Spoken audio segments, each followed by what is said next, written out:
कक्षा 12 विषय भूगोल की हम चर्चा कर रहे हैं। रोज आपको एक भूगोल का कक्षा 12 के विद्यार्थियों को लगातार वीडियो उपलब्ध कराया गया है। तो एसवी चिल्ड्रन अकेडमी की तरफ से लगातार प्रयासरत किया जा रहा है कि आप घर बैठे इस ऑनलाइन प्लेटफॉर्म का फायदा उठा सको, ताकि आने वाले समय में आपका जो कोर्स है, आपके जो कुछ पाठ है वो क्लियर हो जाए, अध्याय क्लियर हो जाए, ताकि आपको किसी प्रकार की समस्या नहीं। तो आप भी सपोर्ट करते रहिए, शेयर करते रहिए वीडियो को, और जितने भी वीडियो है टाइम टू टाइम जब भी आपको मिलते हैं आप देखते रहिए, क्योंकि अगर आप देखोगे तो ही हमारा वीडियो आपको देने का फायदा होगा, नहीं तो इसके अलावा आपको कोई फायदा नहीं मिलेगा। जैसे हमारा अध्याय चल रहा है दूसरा अध्याय चल रहा है विश्व की जनजातियां और पार्ट नंबर 7 आज लेके आए हैं। इससे पहले हम एस्किमो और बुशमैन जनजाति पढ़ चुके हैं, और शायद मैं आशा करूंगा कि आपने भी उन दोनों को बढ़िया तरीके से पढ़ लिया होगा। आज लगातार हम चल रही है तीसरी जनजाति भील, जिसके बारे में हमने कुछ बातें पढ़ ली, कहाँ निवास है, कहाँ क्षेत्र है, चित्र के माध्यम से हमने पढ़ा। अब आज हम भीलों के पढ़ रहे हैं आर्थिक क्रियाकलाप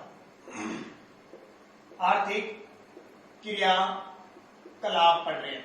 आर्थिक क्रियाकलाप का मतलब होता है इनका व्यवसाय क्या है, क्या करते हैं, क्या सिस्टम है, सारा इसमें पढ़ेंगे। तो आर्थिक क्रियाकलाप में ध्यान रखना, ये जंगलों में रहते हैं, नंबर 1। शिकार करते हैं, ये शिकार करते हैं, जंगलों में रहते हैं, खास क्योंकि जंगलों में भील जनजाति है। आजीविका का इनका जो मुख्य व्यवसाय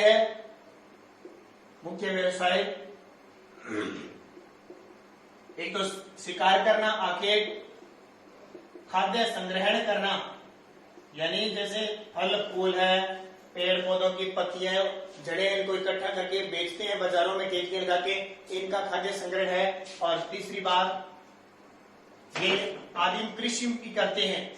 आदिम कृषि का मतलब जो जंगलों के अंदर पेड़ पौधे काटकर जो कृषि की जाती है अपने तरीके से, उस हिसाब से करते हैं, ध्यान रखना। तो आखेट, खाद्य संग्रहण, आदिम कृषि इनका प्रमुख व्यवसाय है। इसके अलावा ये मछली पकड़ने का काम भी करते हैं, और जितने भी है ये सारी। अब हम बात करते हैं क्रियाकलापों में, एक एक टॉपिक आ जाएगा। सबसे पहले आखेट का मतलब होता है शिकार करना। हालांकि अब क्या है कि जो पशु पक्षी जानवर है उन पे बैन लग चुका है, उन्हें शिकार नहीं किया जाता है, फिर भी ये लोग एक तो खासियत मछली पकड़ने का ये काम करते हैं।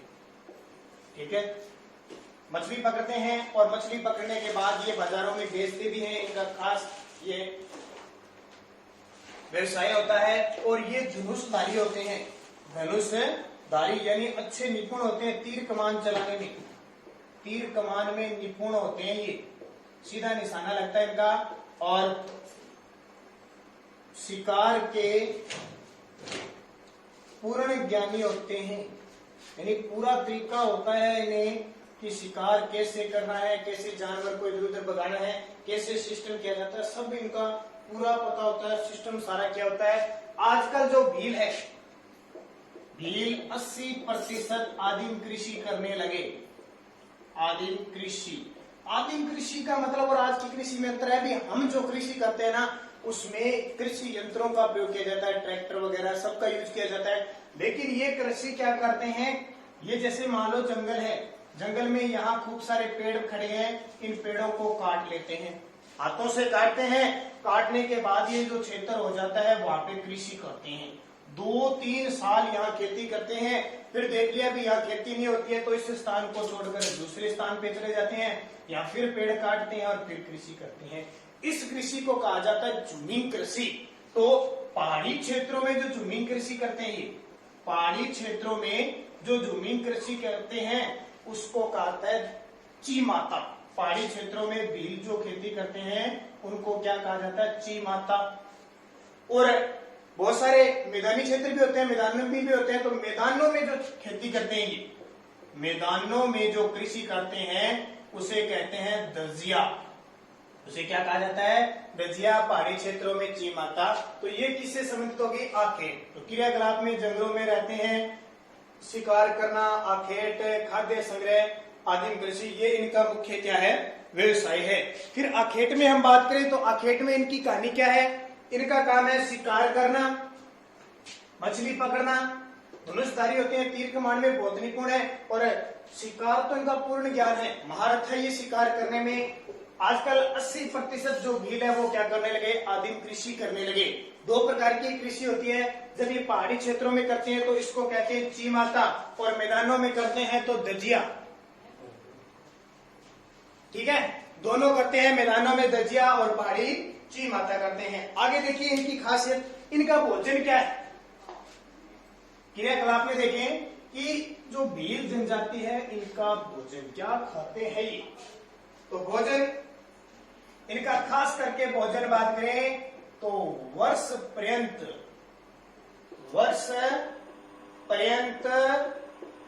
मक्का इनका भोजन है। मक्का देख नाम सुनागा आपने, जब आप बाजार में जाते हो फुलियां सिखाते हो ना, फुलियां सी 10 रुपए की, पॉपकॉर्न मक्का से बनी होती है। पॉपकॉर्न किसकी बनी होती है, मक्का की। तो वर्ष पर्यंत मक्का इनका प्रमुख भोजन है। इसके अलावा जो शिकार करते हैं उसको भी खाते हैं, और उत्सव होते हैं ना जो उनके उत्सव है प्रतिभोज, जैसे अपने प्रतिभोज होता है ना, शादी के अंदर पार्टी होती है, उसमें तो हम रसगुल्ले वगैरह, लड्डू वगैरह खाते हैं, जलेबी वगैरह। ये चावल जिसको चोखा कहते हैं वह लापसी बनाते हैं, चावल वह लापसी बनाते हैं। उत्सव और प्रतिभोज में चावल चोखा व लापसी बनाते हैं। इसके अलावा ये छाछ और आटे को उबालकर, छाछ व आटे को उबालकर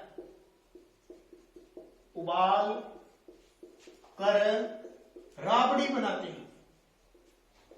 ठीक है, ये क्या है, लापसी चावल होता है उत्सव प्रतिभोज में, और जो छाछ और आटा होता है उसको उबाल कर ये क्या बनाते हैं, राबड़ी बनाते हैं। ये भी ध्यान रखना। और इनका भोजन है, बाकी ये सारे देखो, गेहूं, जौ, चना, उड़द, हरी सब्जियां, फल, सभी प्रकार का प्रयोग करते हैं। गेहूं, जौ, चना, उड़द, हरी सब्जियां होगी, फल होगी, ये सब खाते हैं। और भील मांसाहारी भी होते हैं। ठीक है, ये परंपराओं के अनुसार ये मांसाहारी होते हैं। पहले तो ये मांस ही खाते थे, अब धीरे धीरे जैसे खेती करने लगे हैं तो धीरे धीरे इनमें परिवर्तन आना शुरू हो गया है, और ये कृषि व्यवसाय में जड़कर सब्जियां वगैरह खाने लगे हैं। इसके अलावा ये महुआ एक पौधा होता है, महुआ से बनी शराब का सेवन करते हैं, शराब का सेवन करते हैं। महुआ से बनी जो शराब है उसका भी सेवन करते हैं भी लोग, ध्यान रखना। ये इनका क्या है, भोजन। दोबारा देख लीजिए थोड़ा सा, वर्ष पर्यंत मक्का इनका भोजन है। उत्सव और प्रतिभोज जब होता है तो चावल यानी इसको चोखा और लापसी का भोजन करते हैं ये। छाछ व आटे को उबालकर, छाछ होती है ना, लस्सी, और आटा होता है उसको उबालकर राबड़ी बनाते हैं। ये चाय की जगह अपने जो चाय पीते हैं वहीं राबड़ी पीते हैं। गेहूं, जौ, चना, उड़द, चावल, हरी सब्जियां, फल, ये इनका प्रमुख भोजन है। इनका प्रयोग करते हैं क्योंकि खेती करने लगे तो ये फसल उग जाती है। मांसाहारी भी है, परंपरा के अनुसार शुरुआत में धार्मिक प्रवृत्ति में ये मांसाहारी है। और महुआ से बनी शराब का क्या करते हैं, सेवन करते हैं। महुआ एक पौधा होता है, उसकी शराब का सेवन करते हैं। उसके अलावा देखिए अब इनके वस्त्र कैसे होते हैं।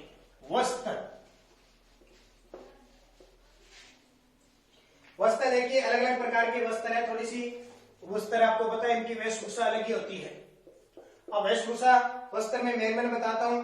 ये आजादी से पूर्व पहले बहुत ही कम वस्त्र पहनते थे। आजादी से पूर्व बहुत ही, जैसे छाल वगैरह से अपने शरीर को ढकते थे। इसके बाद में अब क्या है, पुरुष छाल से बने नेकर पहनते थे। नेकर पहनते हैं, छाल से बने नेकर। और महिलाएं क्या पहनती है, तो महिलाएं पेटीकोट पहनती हैं, छाल से बने पेटीकोट पहनती हैं। ये अलग अलग बने हुए पेटीकोट पहनती थी। वर्तमान में अब देखो, ये तो पहले पहनते थे, अब वर्तमान में पुरुष, आज जैसे हम कमीज पहनते हैं, धोती पहनते हैं, ठीक है, कमीज, धोती, साफा। और अब तो भील आधुनिक तरीके से पैंट शर्ट भी पहनने लगे, ध्यान रखना। ठीक है, जंगलों में रहते हैं वो तो कमीज, धोती और साफा, ठीक है। साफे को पोतिया कहते हैं, अपने भी पोतिया कहते हैं ना, तो ये साफे को क्या कहते हैं, पोतिया। और अब तो पैंट शर्ट भी पहनने लगे। स्त्रियां अब स्त्रियों में आधुनिकता आ गई तो ये घाघरा पहनती है, घाघरा, कांचली व लुंगड़ी पहनती है। ठीक है, स्त्रियों में परिवर्तन हो गया समाज में, तो घाघरा, कांचली और लुगड़ी पहनती है। लड़के लंगोट पहनते हैं और लड़कियां घाघरी व ओढ़नी पहनती हैं। जो लड़के बच्चे होते हैं लड़के, वो क्या है, लंगोट पहनते हैं, और जो लड़कियां होती है वो घाघरा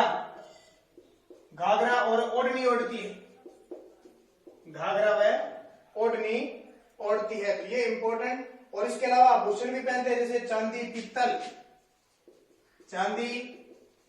पित्तल, जस्ता व निकिल से बने आभूषण पहनती है, आभूषण पहनती है। ध्यान रखना, जस्ता, चांदी, निकिल से आभूषण पहनती है, और अलग अलग लाख की वगैरह चूड़ियां भी पहनती है स्त्रियां, वो लाख की चूड़ियां ये भी पहनती है।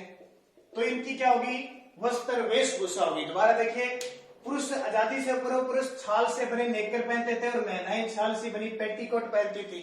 अब धीरे धीरे परिवर्तन हुआ, तो वर्तमान में पुरुष कमीज पहनता है, धोती, साफा, और अब बहुत सारे भील जो बाजारों शहरों में आ गए हैं वो पैंट शर्ट पहनते हैं। स्त्रियां घाघरा, कांचली, लुंगड़ी पहनती है, और जो लड़के हैं वो लंगोट पहनते हैं। लड़कियां घाघरा व ओढ़नी पहनती है, और चांदी, पित्तल, जस्ता, निकिल से बने आभूषण भी पहने जाते हैं, और स्त्रियां लाख की चूड़ियां भी पहनती है। तो ये सारा आपका हो गया भील जनजाति के वस्त्र। अब कल अगले वीडियो में हम पढ़ेंगे उनका निवास गृह कैसे होता है, औजार कौन से हैं, बर्तन कौन से हैं, और आधुनिक तरीके से वो कैसे रहने लगे हैं। तो वो अगले वीडियो में पढ़ेंगे। तब तक आप इसको बढ़िया तरीके से पढ़ना।